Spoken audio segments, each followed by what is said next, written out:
The Cleveland Cavaliers just handed the Orlando Magic a pretty ugly loss in Game 1 of this highly anticipated first round series. They came into the 2024 playoffs with a lot at stake and with a clear point to prove. Not only to the many doubters, Shaq and Charles Barkley included, but to themselves as well after an abysmal showing in last season's playoff series against the New York Knicks. They executed their game plan successfully and now have something to build off of heading into Game 2. Basketball is often a numbers game, and with that said, there were a few different numbers that stuck out to me from Game 1. Let's dig in. Number 1, 37. Like the Cleveland Cavaliers, the Orlando Magic excel at a number of things, both offensively and defensively. It's why many pundits and analysts felt that this could potentially be one of the more competitive first-round series, and why some even selected them to upset the 4-seeded Cavaliers. One of those things that could potentially make or break this series is their ability to dominate teams within the painted area, where they ranked 8th in the association, scoring an average of 51.8 points within the paint. Everyone gets in on the action, with 5 of their rotation players ranking in the top 150 in this category. However, everyone knows that everything truly revolves around the duo of Franz Wagner and Paolo Banchero, who are constantly looking to penetrate and put pressure on the rim with a barrage of dribble drives. Both are terrific at driving the basketball, and the Cavs, knowing this, made it a priority to consistently pack the paint and dare Orlando to shoot from distance, something they are not at all comfortable doing. This is a team that does not take or make many triples generally. They attempt the NBA's second fewest triples at 31.3 per game and make the least at 11 per game. They only make 35.2% of their triples. JB Bickerstaff exploited this weakness to maximum effect in Game 1, having his players consistently cutting off driving lanes with well-timed blitzes and by collapsing the paint with 2 to 3 defenders upon many of Orlando's drives, effectively forcing them to overcompensate by taking 37 total threes, far exceeding their season average in the process. It worked. Oh, it worked big time, Cavs fans. Trust me folks, you want the Magic to take as many of these as possible considering how poorly they shoot the ball collectively. Their best shooter this season was Jalen Suggs, who completed a very respectable 39.7% of his 5.1 attempts this year. He was terrible today as a shooter, finishing 1 of 7 from 3-point distance. Suggs was given space, deliberately even most of the time, as the Cavaliers were dead set on collapsing and taking away driving lanes. It proved effective as they were able to get away with just sending a defender to close out when he was attempting these shots rather than having someone stick with him at all times. Suggs, typically a real catch and shoot threat from 3-point distance, was rendered a non-factor offensively. The same can be said for Gary Harris, who was held to 0 of 6 from the field, including 0 of 5 from range. Cole Anthony didn't fare any better, going 0 of 4 from range. All in all, Orlando would finish the game shooting a woeful 8 of 37 from beyond the arc. Good for a not so good 21.6%. Cleveland clogged the paint and dared them to shoot, and it paid off in a major way as Orlando would finish with just 36 points in the paint, well below their season average. A job well done. Number 2, 48.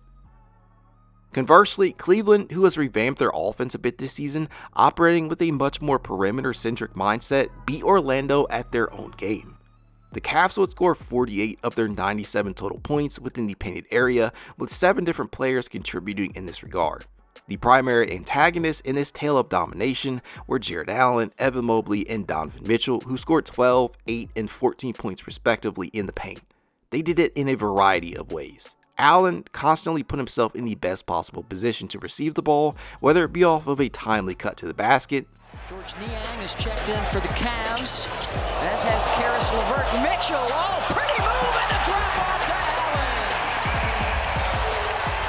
Allen. A dump-off pass after rolling to the rim. This year, top 5 in scoring, rebounds, assists.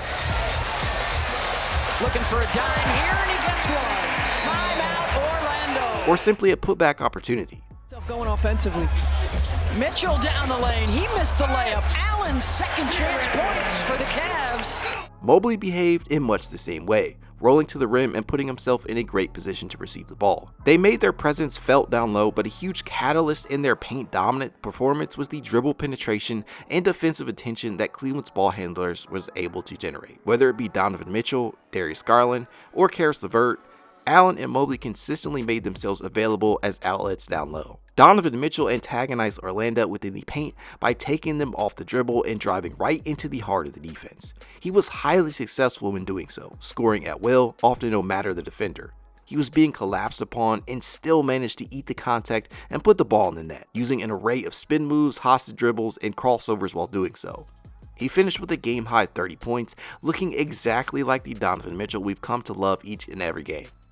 Darius Garland beat Orlando time and time again with his playmaking, finding his teammates while running the fast break. Garland, Levert, breaking away. Banchero with him and Harris. Beating the collapse. Playoff positions were determined in those last games. Allen again, strong to the bucket. And with pinpoint pocket passes. To who that was directed to. Garland, terrific ball fake, and then the dish. Heading into this one, we knew that controlling the paint on both sides of the floor would be a major key to their success. I just didn't expect it to feel so lopsided in that regard. But considering that Cleveland still ranked within the upper half of the NBA in percentage of points scored in the paint at 44.5%, which ranks 13th, it's no surprise. Hopefully they can replicate that to a degree in Game 2. Number 3, 54. Perhaps no other number holds more meaning today than that of the total number of rebounds this Cavaliers team was able to pull down.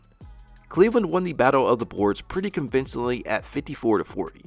This was always going to be a huge point of emphasis for this matchup. We all know how badly Cleveland fared on the glass in the 2023 playoffs.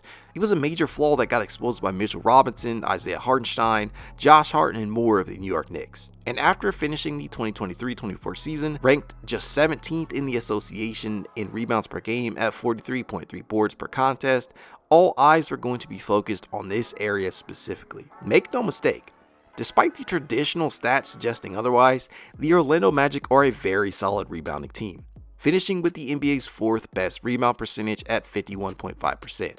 They can be a killer on the defensive glass, where they sport the 2nd best rating in that regard. They end possessions for opposing teams frequently and effectively.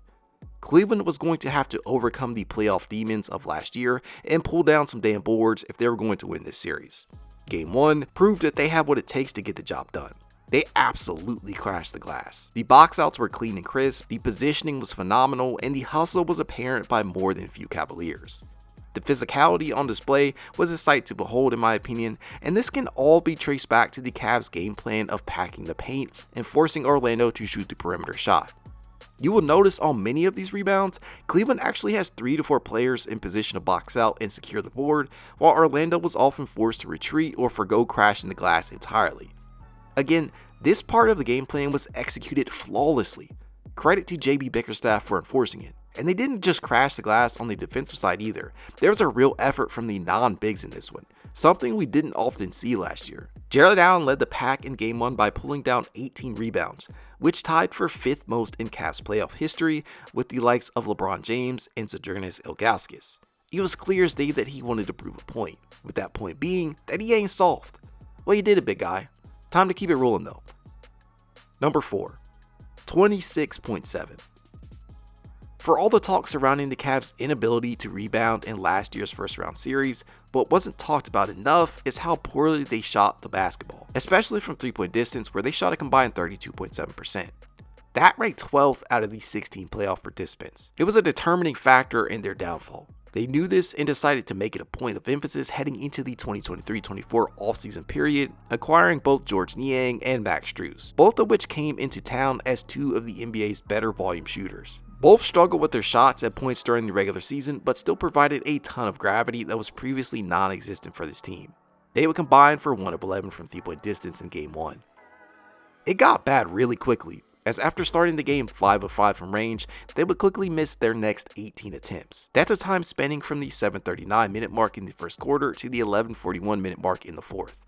That simply cannot happen again if Cleveland hopes to win this series, in my opinion. The starters did okay in this regard, I guess. Donovan Mitchell shot 3 of 8, Darius Garland went 2 of 6, and most impressively, Evan Mobley drilled 2 of his 4 total attempts, knocking down both within the first 6 minutes of the game. A bit of jitters on the road in Game 1. No, Cleveland just does such a good job of spreading the floor, and you've got great screeners and roll guys like Allen, spread with three-point shooters. There's another one. The bench consisting of Caris LeVert, Isaac Okoro, Sam Merrill, and the aforementioned Yank failed to knock down a single triple, combining to go 0 of 7 from range. Cleveland must knock down their shots moving forward. It's a non-starter. Orlando definitely made them work for their attempts, but I have to believe that they'll be able to get more to drop in Game 2. Here's to hoping that's the case.